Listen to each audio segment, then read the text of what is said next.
이 근육도 한바탕 이제 문제를 만들죠. 이 굉장히 긴 내용이거든요, 사실은.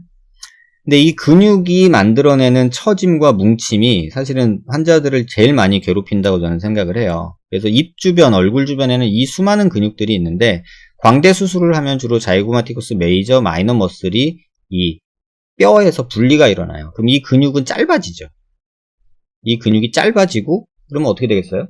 여기 붙어있던 고무줄, 이렇게 붙어있던 고무줄이 얘가 떨어졌어요. 얘가. 그러면 이렇게 되겠죠.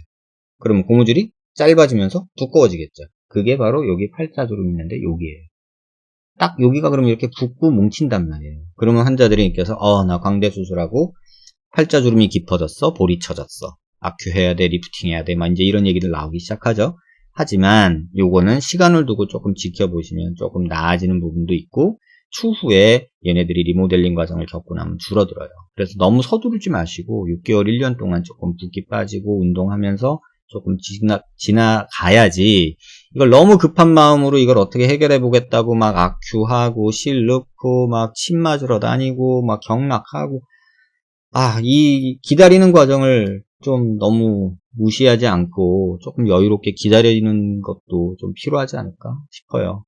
왜냐면 가만히 있어도 좋아질 건데, 뭐 이것저것 해가지고 뭐 시간이 지나서 좋아졌는지 아니면 뭐 이게 갑자기 뭐 뭘 치료를 해서 좋아졌는지 모르잖아요. 근데 가만히 둬도 좋아지거든요. 제가 이거 하루 이틀 하는 사람 아니잖아요. 그러니까 6개월, 1년 두고 봤을 때 분명히 좋아진단 말이에요. 근데 수술 한두 달째부터 막 침 맞고 경락받고 이런 분들이 굉장히 많아요. 근데 못 말리겠어요.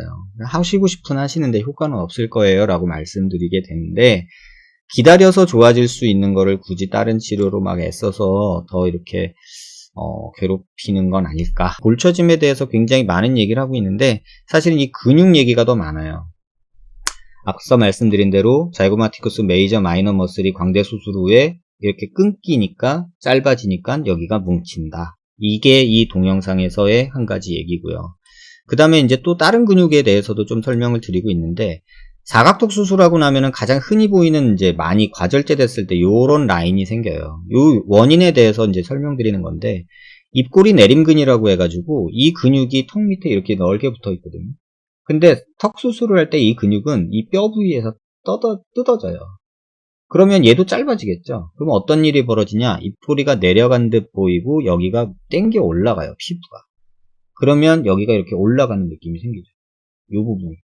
그럼 이렇게 올라가면 결과적으로는 앞서 보여드린 이 모양을 만들게 되는 거예요. 그래서 이 모양을 만들게 되는 원인에 대해서 앞서 제가 보여드렸잖아요. 10여 년 전에 제가 수술하고 막 이거 어떡하지, 왜 이러지 했던 거. 그게 이 원인이라는 거예요. 많이 자르면 좋은 게 아니라 이 근육의 힘에 의해서 얘가 땡겨 올라간다는 거. 그 다음에 뒤에는 교근이 있어요. 이 교근은 광대 아치에 붙어서 턱에 붙어요. 그래서 얘를 땡기는 힘이에요. 그런데 사각턱 수술할 때 얘는 또 떨어져요. 그럼 얘는 또 짧아지겠죠. 그래서 이렇게 올라가요. 그런데 올라갈 때 피부까지 같이 가지고 올라가요. 그러면 어떻게 되겠어요? 사각턱 교근 있는 부위 여기, 입꼬리 내립이 있는 근 여기. 그러면 이렇게 파란 데처럼 얘네들은 다 올라가요. 얘는 올라가는 힘, 얘는 올라가는 힘이에요. 반대로 이 빨간 데는 플라시드마라고 그래가지고요. 이 목 근육이 있어요. 목 근육. 우리가 이렇게 하면 힘주는 이 활경근이라고 하죠. 이 목 근육이 이렇게 있어가지고 얘는 밑으로 당겨져요. 얘를 밑으로 당기는 힘이 있어요. 그래서 이 볼은 오히려 여기는 내려가요.